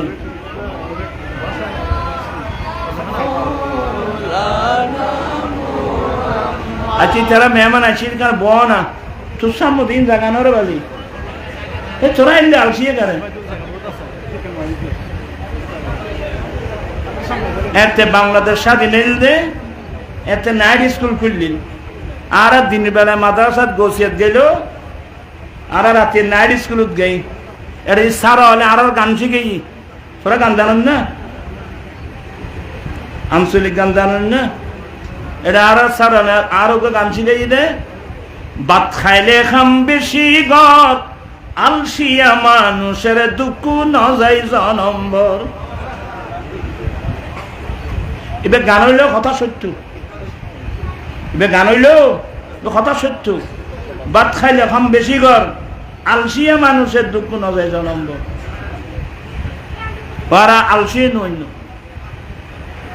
আর রসুল হাদিসত কি হয়ে হত্যার না ফরন আছে আল্লাহুম্মা ইন্নী আউযু বিকা মিনাল কাসালি ওয়াল হারামি ওয়াসুইল কিবারি ওয়া ফিতনাতিদ দুনিয়া ওয়াযাবিল কবর এবার মানে বুঝছো না আয় আল্লাহ আমি তোমার কাছে অলসতা থেকে ভাড়া চাচ্ছি এসো আচ্ছা আমার নবী কি কোনোদিন অলসতায় স্পর্শ করতে পারবে না শুধু আমাদের তালিমের জন্য সবসময় অলসতা থেকে ভাড়া চাইবেন আর শুধু ভাড়া চাইবে তো না আলসি নোয়াইদে এই লেখানা হন ভরিব তোমার তো বাপ সাথত বইলি থোড়ারা পর্যন্ত না খাইলে নৌড়ো এতক্ষণ খানা খাইলে তোমার তো আলসি নোয়া কি আইব না ভাত খাইবে তো অল্প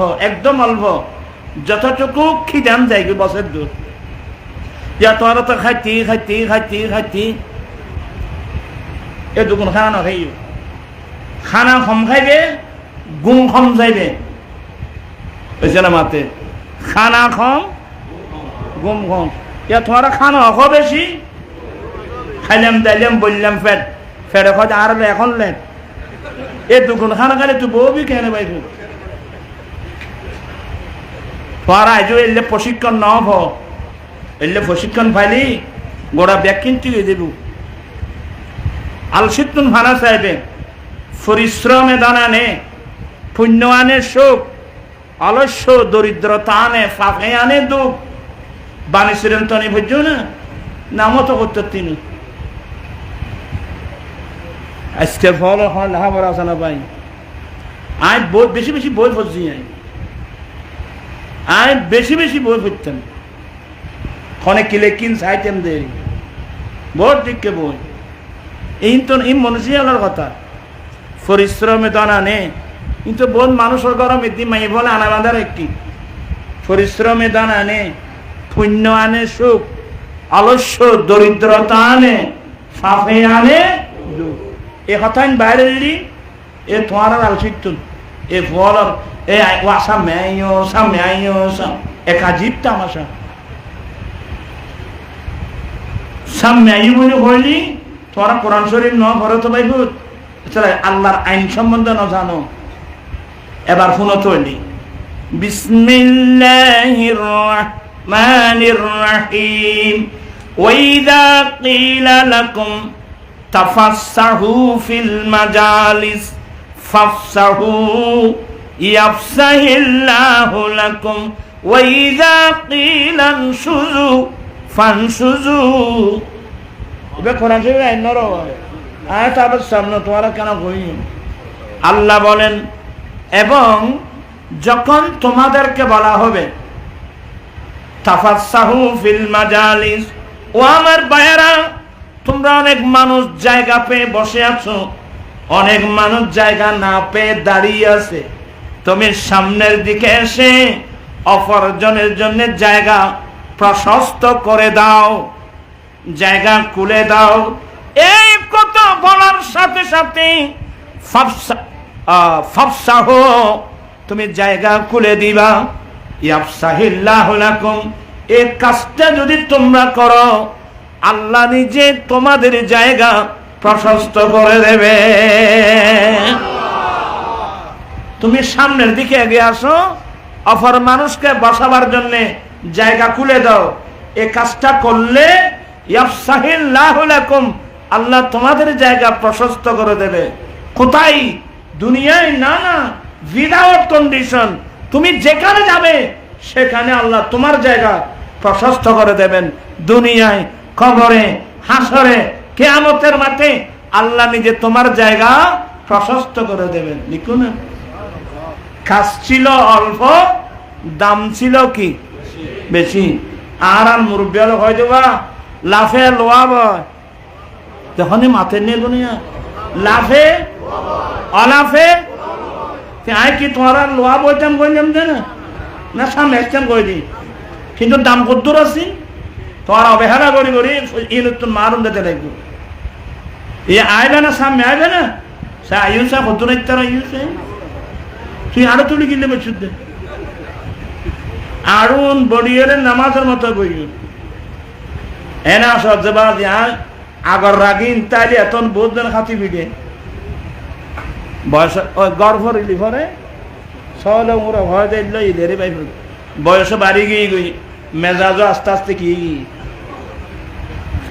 কেন কষ্ট দিও বা মত কষ্ট আইন না কোনো আদি জীবে বসছিলাম এই বহ শেষ করে দিম আল্লাহর নবী বলেন আল্লাহ যাকে দুটো কন্যা সন্তান দিয়েছে সবার মনোযোগ আছে তো আল্লাহ যাকে দুটো কন্যা সন্তান দিয়েছে আর কন্যা সন্তান পেয়ে যেই বাবা সিদ্ধান্ত নেবে আমি রিক্সা টেনে পারি ঠেলা গাড়ি টেনে পারি দিন মজুরি কাজ করে পারি আমি মেয়ে দুটাকে নবীর সুন্নাত মোতাবেক লালন পালন করার বুঝা আমি বাবা মাথায় নিলাম কতদিন হাত্তা তাবলগা মেয়ে দুটা প্রাপ্তবয়স্ক হওয়া পর্যন্ত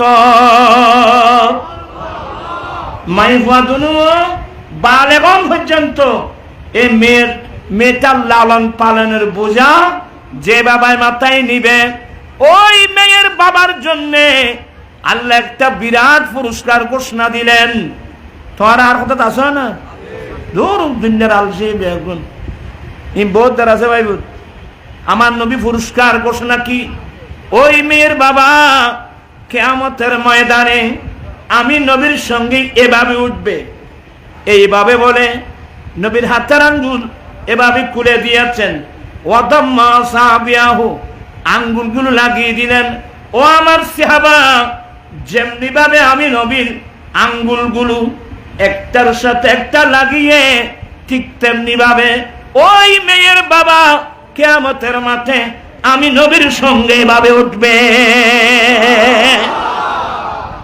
কত বড় পুরস্কার ইন্ন বিচারা দিব ওখানে ভাই এনে তারা দেশের মাই ফলে বেগুনতে ভাগ করে 500 টাকা পুরস্কার দিন কে নেই মাইফা ফালিলি পুরস্কার দিয়ে দেওয়ার রসুলে যে বাবা দুইজন কন্যা সন্তান পেয়ে মেয়ে দুটাকে লালন পালন করার বোঝা মাথায় নেবে বালেক হওয়া পর্যন্ত, সেই মেয়ের বাবা কিয়ামতের মাঠে আমি নবীর সঙ্গে কিয়ামতের মাঠে উঠবে। আমার ভাইরা সবাই তওবা করি, মুস্তাফার দামান ধরি।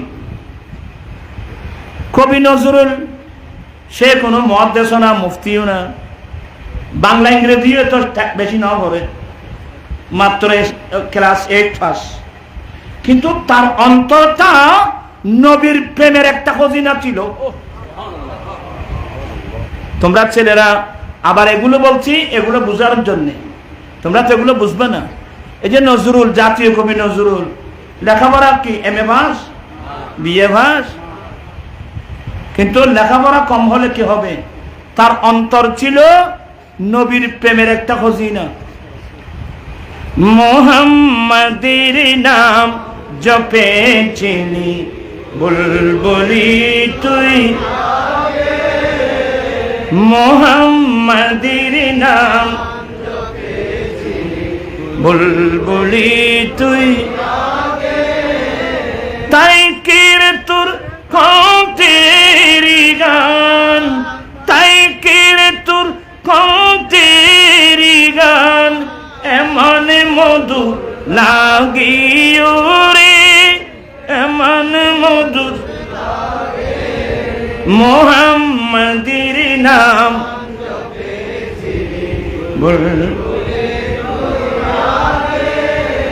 নজরুল বলছে দে এ বুলবুলি তোর গানের কণ্ঠে এত এত মধু করতে গেলে নিশ্চয় তুই আগে মুহাম্মাদের নাম জপেছিলি। কেমানি সাপ মজা তৃপ্তি এগুলো তো মুস্তাফার প্রেমের সাথে সম্পৃক্ত। কথা বলছেন তো নজরুল বলছে দে উরি গোলাপ, গোলাপ ফুল চিনেন? সাদা গোলাপ নয়, গোলাপি গোলাপ না, একেবারে লাল গোলাপ।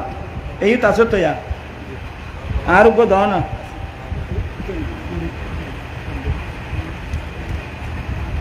এ লাল গোলাপ হিবে মাদারের জন্য বইতে লেখছে রে, এ লাল গোলাপ এটা আমার নবীর ঘাম দিয়ে সৃষ্টি করছেন। এগুলো তার নজরুলে পাই নাই। এরপরে নজরুল কি পেয়েছে? উড়ি গোলাপ নিরিবিলি নবীর কদম ছুঁয়েছিলি। এ লাল গোলাপ তোর মধ্যে এত সুগন্ধি, তুই গিয়ে ফেলি কোথায়?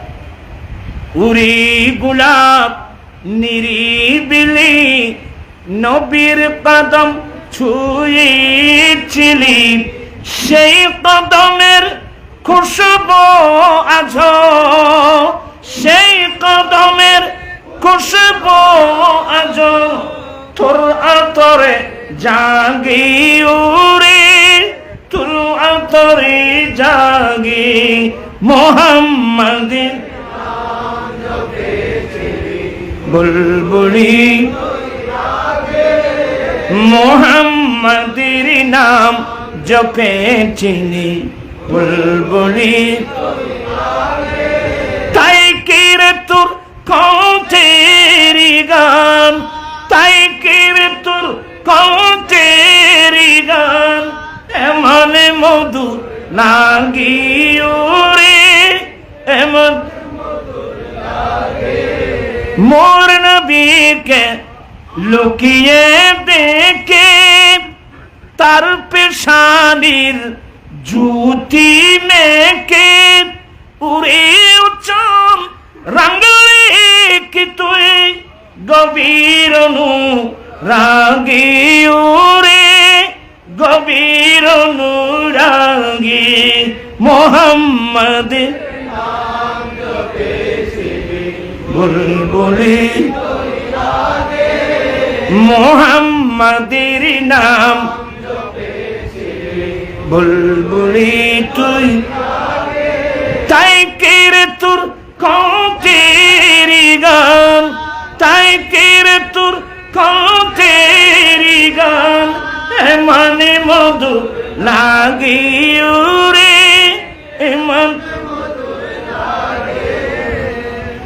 বাগানত বোমরের ফুলের পাপড়িত বই বই ফুল মধু খাইতে দেখু না তোরা ন দেখ আর দেখি এটা মধু খাতে তুই নজরুল হতে কিরে তুই ফুলুর মধু আরম্ভ করিবার সময় তুই কি হচ্ছে উরি ভুমত তুই কি প্রথম চুমেছিলি নবীর কদম। আপনারা বলেন কতটুকু নবীর প্রেম থাকলে এ ধরনের কথা বলতে পারে? এই মুহূর্তের মধ্যে এই ফিতনা ফাসাদের যুগে মোবাইল খুললে উলঙ্গ মহিলার ছবি ছাড়া কিচ্ছু নাই। আমি দুই হাত করে জোরে কর বলবো, তুমি যদি তোমাকে রক্ষা করতে চাও নবীর প্রেমিক হওয়া ছাড়া বিকল্প আর কোনো পথ নেই।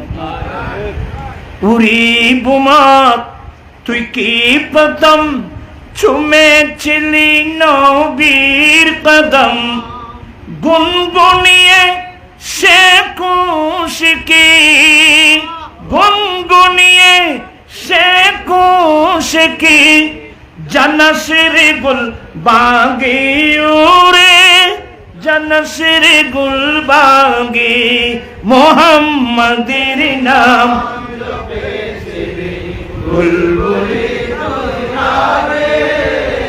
মোহাম্মদের নাম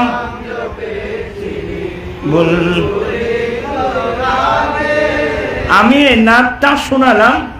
আমি কিন্তু বয়স্ক মানুষ, আমার আগের সে কণ্ঠ নাই, এখন তো বয়স্ক মানুষ। এরপরও আপনাদেরকে শোনালাম, শুধুমাত্র নবীর প্রেমের দাওয়াত দিচ্ছি।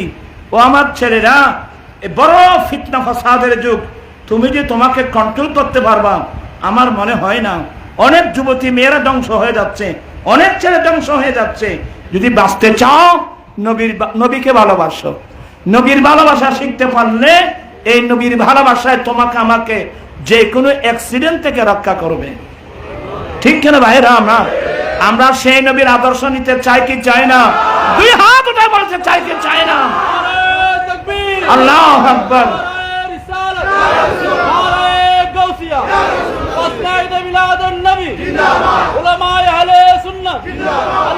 পাঁচ ওয়াক্ত নামাজ এখানে। আরেকটা মসলা মনে রাখবেন, আমরা যে ছেলেরা আছি না, আমাদের জান্নাত কিন্তু আমাদের মা বাবার পায়ের নিচে। এই মসলাটা কিন্তু মনে রাখি বাবু। আমি যত বড় মুহাদ্দিস হই, আপনি যত বড় মুফতি হন, মুফাসসির হন, মন্ত্রী হন, মিনিস্টার হন, আমাদের জান্নাত কিন্তু আমাদের মা বাবার পায়ের নিচে। অতএব কোন ছেলে মা বাবাকে অবহেলা করতে পারবে না। আর তুমি যদি মা বাবাকে অবহেলা করো, তুমি তো একদিন ছেলে বাবা হবে, তখন তোমার ছেলে তোমাকে অবহেলা করবে। আমি কি কথাগুলো বোঝাতে পারলাম? আমি আর কথা না বাড়াচ্ছি, শরীর ভালো না, আমি অসুস্থ মানুষ, আর আমি আসি আন্দোলনে। তোরা যৌতুক ছাড়া বিয়ে করি তারিবিনি, তোরা চা খন খন করিবে, আর তুলি আল্লাহ ওয়াদা গরম করিব। আয় এনে দেখ এলে তুলে তুন কম করে তোলন করিব, আর যারাইব তুললি তোমারও তো গাড়ি ইনভাইট হচ্ছে বিয়ে। না অসুবিধা নাই, বুড়া মানুষের বিয়ে করেন মানা না হওয়া, বুড়া খাটালে বউর বেশি দরকার। না হাসিবের কিছু নেই তো, বুড়া খাটালে বউর খেদমত জিন বউ গরিব তারিব, কি আর জন গরিব তারিব না? হাসিবের কিছু নেই ভাইব। তোমরা ছেলে কারা কারা যৌতুক ছাড়া বিয়ে করবা? হাত উঠায় ওয়াক। কয়জন? 1 2 3। তোরা উঁচুরে দেখিলে একবার তুলছো না, ভাড়া করে তোল। নারায়ে তাকবীর, নারায়ে রিসালাত, নারায়ে গাউসিয়া, জামাত আহলে সুন্নাত। আল্লাহ আমার এখন আমাদের দেশবাসী অনেক ছেলেরা গভীর হাত রাখতে হাত উঠায় ওয়াদা দিয়েছে, এরা যৌতুক ছাড়া শাদী করবে। আল্লাহ তুমি তাদের ওয়াদা কবুল করে না। ইনকি লাড়ি দেখেন না, ফিরে খাইলে তো বুঝবি যার মাছ খারাপ হয় না। না ইতারা তুই আবেগ আছে না, আর বলত বেশি আবেগ, বিবেক কান কম। বলতে মানুষ বয়স্ক মানুষ, অসুস্থ মানুষ, আইন খোঁজি আয় ক্যাং করে হয় না, আল্লাহ ছাড়া কেন জানে। তোরা আর হতে কিনে লেখে খোঁজিন তোরা নকুল দে না। আল্লাহ পাক এ মাহফিলকে কবুল করো। মা বাবার পায়ের নিচে আমাদের ছেলেদের জান্নাত। শুধু এটা না, যে ছেলে দৈনিক একবার মা বাবার চেহারার দিকে মায়ার দৃষ্টি দিয়ে দেখবে, আহা ইনি আমার জন্মদাতা বাবা, ইনি আমার গর্ভধারণী মা, এই কথা ভেবে একবার যে মা বাবার চেহারার দিকে মায়ার দৃষ্টি দিয়ে দেখবে, আমার দয়াল নবী বলেন আল্লাহ কবুলকৃত একটি হজের সওয়াব দান করবেন। সুবহানাল্লাহ। একজন সাহাবা প্রশ্ন করলেন, নবী গো, কেউ যদি 100 বার দেখে? আমার নবী বলেন আল্লাহু আকবার, আল্লাহ মহান বিদায়, যেই ছেলে দৈনিক 100 বার মা বাবার চেহারার দিকে মায়ার দৃষ্টি দিয়ে দেখবে, আল্লাহ কবুলকৃত 100 হজের সওয়াব দান করবে। আমরা তোমরা ছেলেদেরকে বলছি, অনেক জামানার বড় বড় আল্লাহর ওলি হয়েছে মা বাবার দোয়া, মায়ের দোয়া, বাবার দোয়া। অনেক ছেলে তো বিয়ে করি গেই গদি মা বাবার খবর নলা জেলে ভুয়া বন্ধু আছে না, ইতে বুঝি ইতে বহুত টাকা তল ব্যস্ত বলি লাথি নিচে আবি দিবাই ব্যস্ত মা বাবার পায়ের নিচে। তার মানে মা বাবার ভালোবাসা, মা বাবার সাথে স্ত্রীর ভালোবাসা, স্ত্রীর সাথে। তুমি বউর মহব্বত করতে যাই, মা বাপ বাদ দিও যেন তোমার দুনিয়া বরবাদ আর আখিরাতও বরবাদ। এই মশলা মনে রাখবেন। আমি আর কথা বাড়াচ্ছি না। আলহামদুলিল্লাহ, এখন বাংলাদেশের সমস্ত সুন্নি জনতা ঐক্যবদ্ধ। আপনারা খুশি? কারা কারা খুশি? হাত উঠাই বলেন, সবাই খুশি তো? আমরা বাংলাদেশের সমস্ত সুন্নি মুসলমান এখন, আমার 2 বছরের কষ্ট, কয় বছর? আমার প্রচেষ্টা 2 বছরের প্রচেষ্টা আল্লাহর দরবারে কবুল হয়ে গেছে। আমরা এখন সুন্নি জনতা ঐক্যবদ্ধ। তবে আমাদের উপর ষড়যন্ত্র এখন বেড়ে গেছে। আমার ভাই মুফতি গিয়াসউদ্দিন তাহিরি, ওনাকে আমরা সাংগঠনিক সচিব করে দিয়েছি। আপনার খুশি না বেদার? যাতে গোটা বাংলার মানুষের সাথে কি থাকে। ওনাকে ইয়ং হলেও অনেক আপত্তি করছে উনি এসে। আমি বললাম আল্লাহ যদি কাজ নিতে চায় একজন ছোট বাচ্চা থেকেও কাজ নিতে পারে। আমরা দিয়েছি, সাংগঠনিক সচিব করেছি, কিন্তু এ দুষ্টু মানুষরা আমার ভাই মুফতি গিয়াসউদ্দিন তাহিরির বিরুদ্ধে মিথ্যা মামলা দিয়েছে। কি মামলা দিয়েছে? মিথ্যা মামলা দিয়েছে। অথচ সে যে মামলা দিয়েছে সেদিন সে ওখানেও ছিল না, সে ছিল ঢাকাতে। মানুষ যারা মানুষকে মিথ্যা মামলা দেয়, মিথ্যা কসম করে, মিথ্যা মামলা দেয়, এদের দুনিয়া এবং আখিরাত দুটোটা ধ্বংস। কোন মুসলমান কাউকে কষ্ট দেওয়ার জন্য মিথ্যা কথা বলতে পারবে না, মিথ্যা সাক্ষী দিতে পারবে না, মিথ্যা কসম করে ব্যবসা করতে পারবে না, মিথ্যা মামলা করতে পারবে না। এগুলো বিধর্মীদের কালচার। কথা বলছেন না কেন? এগুলো বিধর্মীদের কালচার। আমি সেদিন সাংবাদিক সম্মেলন করে আমরা এক জালেম, এক নুরু পাগলা মারা গিয়েছে। 15-16 দিন পরে তাকে কবর থেকে উঠায় আগুন দিয়ে জ্বালিয়ে ফেললো। আমি তো সাথে সাথে ফতোয়া দিয়েছি, যারা কাজ করেছে এরা সবাই কাফের হয়ে গেছে।